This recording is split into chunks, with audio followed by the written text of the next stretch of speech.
এই প্রশ্নোত্তর স্কিল যোগীর গাইডবুক থেকে নেওয়া হয়েছে। লিঙ্ককে নিচে বিবরণে দেওয়া আছে। চলুন দেখে নিই এই প্রশ্নের উত্তর। প্রশ্ন হচ্ছে, নব্যবঙ্গ গোষ্ঠীর লক্ষ্য অবদান কি ছিল?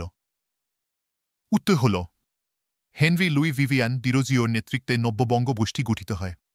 তাদের লক্ষ্য ছিল পাশ্চাত্য যুক্তিবাদ ও সততার মাধ্যমে সমাজ সংস্কার করা।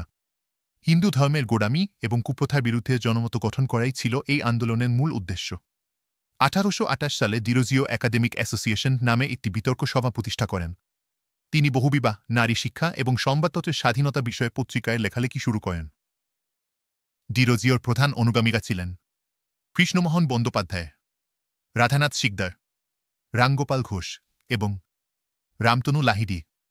পরবর্তী সময়ে ঐতিহাসিক অমলেশ ত্রিপাঠী নব্যবঙ্গ গোষ্ঠীর সমালোচনা করেন। তিনি এই গোষ্ঠীকে নকল গোষ্ঠী বলে অভিহিত করেন। ডিরোজিওর মৃত্যুর পর তার অনুগামীরা বিভিন্ন পত্রিকা প্রকাশ করেছিলেন। তাদের মধ্যে উল্লেখযোগ্য পত্রিকাগুলি হল জ্ঞানান্বেষণ, এনকোয়ারার, বেঙ্গল স্পেকটেটর এবং হিন্দু পাইওনিয়ার। এই আন্দোলনের মাধ্যমে নব্যবঙ্গ গোষ্ঠী বাংলার সমাজে নতুন চিন্তাধারার প্রচলন ঘটায়। আশা করি তোমরা এই বিষয়টি ভালোভাবে বুঝতে পেরেছ। এরকম সহজ নোটসের জন্য স্কিল যোগীর গাইডবুক কিনে ফেলো।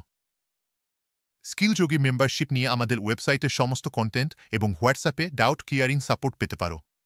তাহলে আজই স্কিল যোগী ভিজিট করো।